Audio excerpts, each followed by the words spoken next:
سلام خانم، ماشینی که آگهی کردین بدون رنگه؟ نه قرمزه. نه منظورم اینه رنگ شدگی داره؟ معلومه که داره. ماشین بیرنگ اصلا وجود نداره، همه رو تو کارخونه رنگ میکنن دیگه. مال منم قرمز گوجه‌ایه. اصلا ولش کنید. ماشین جایش فرو رفتگی یا خوردگی داره؟ وا آقا معلومه که نه. خدا رو شکر. من هر جای ماشینو که مالیدم دادم تعویض کردم. کجاهاشو مالیدی؟ دور تا دورشو. یعنی همه چیه ماشین تعویضه؟ همه چیش که نه. مثلا چی؟ مثلا روغن ماشینو تو این 3 سالی که دستم بوده عوض نکردم. فابریک کارخونه است. 3 سال روغن عوض نکردی؟ آقا مثل این که شما دلالی الکی وقت منو نگی. البته اگه قدت بلند باشه دلالم باشی اشکال نداره. خانم چه ربطی به قدم داره؟ بعدش هم این قیمتی که شما گذاشتی قیمت صفرشه. چون ماشین من خیلی خاصه، هر وقت تو خیابون خراب میشه کلی آقا به سمت من و ماشینم هجوم میارن تا ماشینمو درست کنن. من پشیمون شدم، نمیخوام ماشین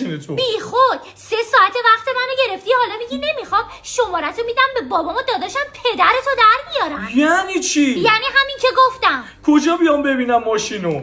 آدرسو میفرستم. اگرم میخوای یکم به تخفیف بدم برام پاستیل نوشابه‌ای بخر بیار. خداحافظ.